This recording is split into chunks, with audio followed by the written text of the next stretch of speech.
कि बिहार की ये दुर्दशा कैसे है, क्यों है, कैसे सुधार होगा, जन स्वराज पर कैसे भरोसा कर लें, पहले वाले ने ठगा है तो आप नहीं ठगेंगे।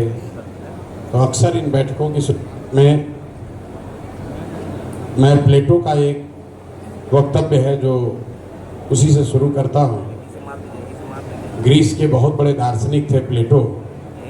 आज से सैकड़ों साल पहले उन्होंने कहा, if you do not participate in democracy be ready to be ruled by your inferiors.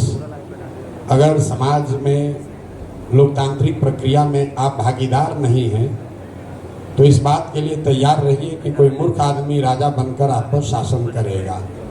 तो जो बिहार की दुर्दशा है उसका एक बड़ा कारण ये है कि यहाँ पर अपने आप को प्रबुद्ध कहने समझने वाले लोगों ने कहीं न कहीं राजनीति से किनारा कर लिया है।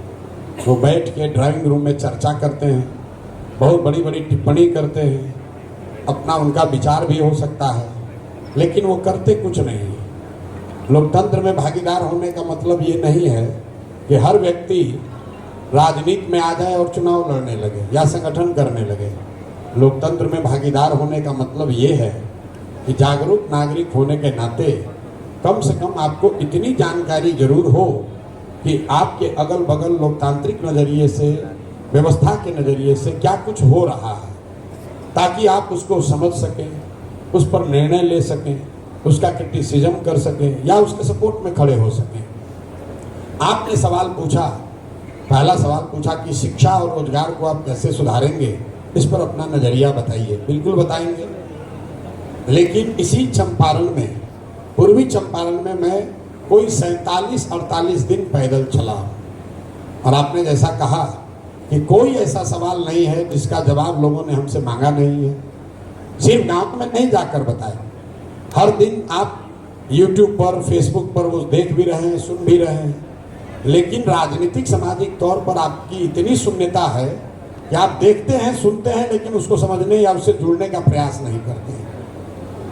शिक्षा और रोजगार कैसे होगा वो फिर से अभी बताएंगे, लेकिन ये दावा कर रहे हैं कि अगले 15 दिन के बाद फिर बैठक होगी तो फिर आदमी वही सवाल करेगा, प्रधान जी बताइए तो शिक्षा मिलेगा।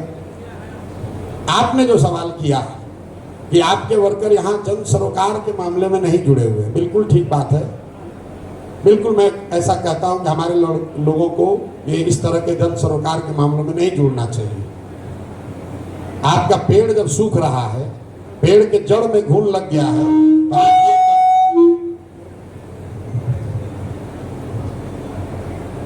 तो आप ये कह रहे हैं कि इस पेड़ के पत्तियां एकदम हरी भरी रहें, इसके पेड़ पर अच्छा फल लगता रहे, इसके लिए आपको प्रयास करना चाहिए।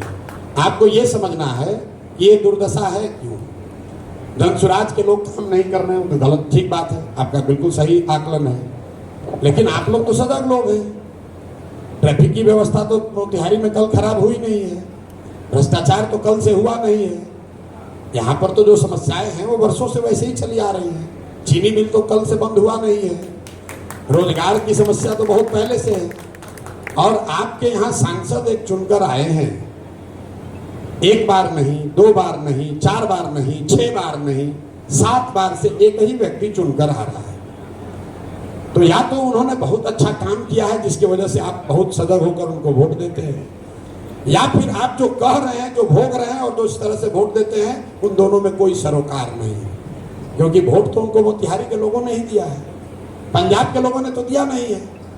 तो आप चाहते हैं कि कोई आकर आपके लिए ट्रैफिक की लड़ाई लड़े, भ्रष्टाचार खत्म कर दे, और जब वोट देने की बात हो तो उस समय आपको मंदिर मस्जिद दिखेगा, हिंदू मुसलमान दिखेगा, आपको अपनी जाति दिखेगी, कौन आपकी मदद के, कौन आपके मोहल्ले का है वो दिखेगा। तो कैसे सुधार होगा, कैसे सुधार होगा।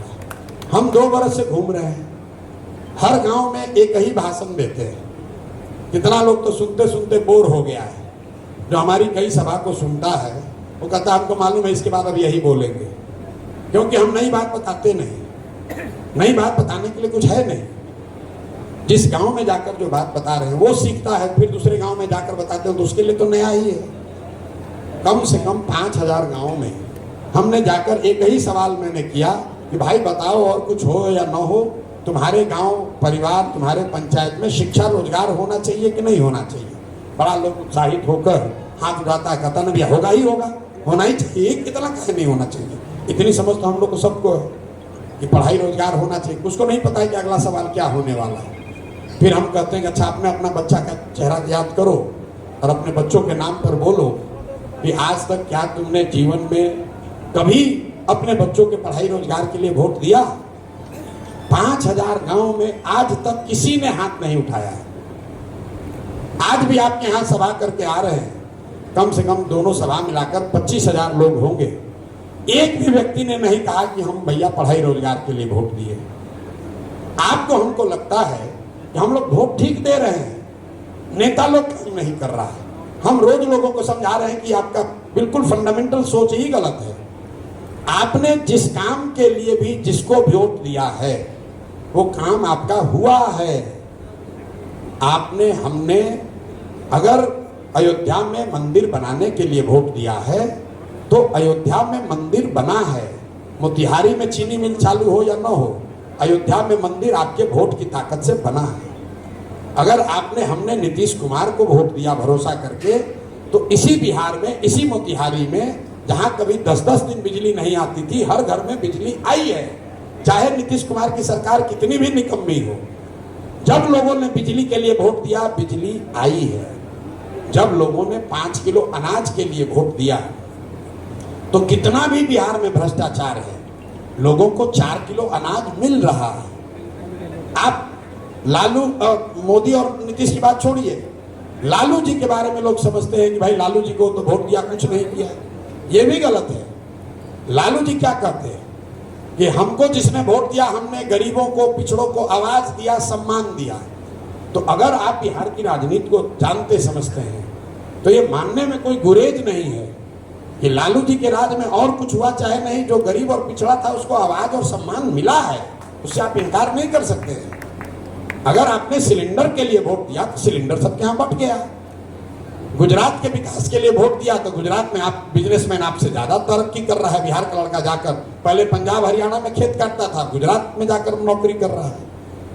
लोकतंत्र में आप किसको वोट देते हैं इसका ज्यादा महत्व नहीं है, किस बात के लिए वोट देते हैं इसका महत्व है।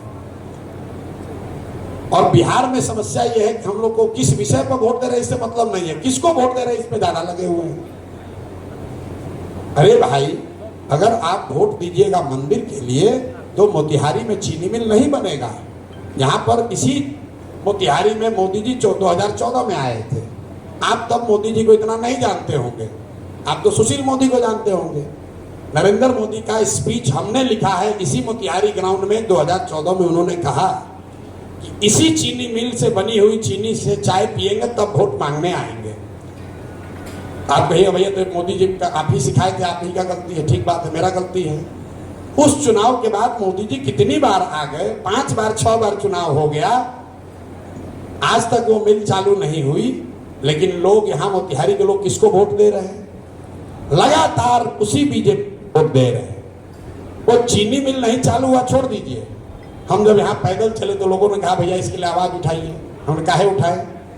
उस चीनी मिल के बकाये राशि के भुगतान के नाम पर कट्ठा करके जमीन बेचा गया है, कब्जा किया गया है। और कौन लोग कब्जा किए हैं, उन्हीं लोग को आप लोग वोट देते हैं। और यहाँ खड़े होकर बड़ा बड़ा बात कहिएगा, कैसे होगा? नहीं हो सकता। जो बोइएगा वही काटिएगा, जो बोइएगा वही काटिएगा। गलत को वोट दीजिएगा तो गलत ही होगा, वो चाहे भाजपा का हो, छुट का हो, राजद का हो या किसी जदयू का हो। लोग कहते हैं भैया ये बात तो ठीक है, हम लोग के पास विकल्प नहीं था। बिल्कुल सिरे से गलत बात है। आप लोग तो पढ़े लिखे लोग हैं भाई। संवैधानिक व्यवस्था है कि अब एक ईवीएम पर नोटा भी है।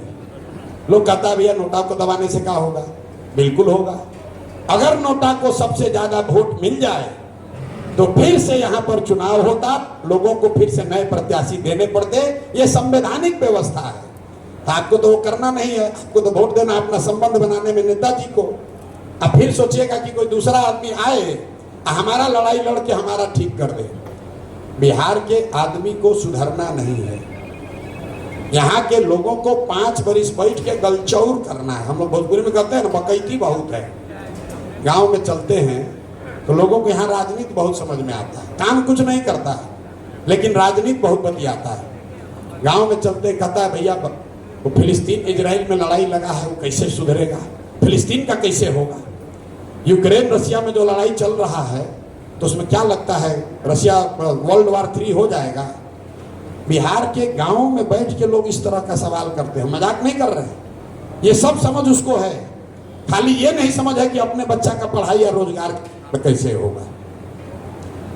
तो जब तक यहाँ के लोग नहीं सुधरेंगे तब तक खाली बात करने से कुछ नहीं हो सकता है, कुछ नहीं हो सकता है। एक प्रशांत किशोर आए कि 10 प्रशांत किशोर है।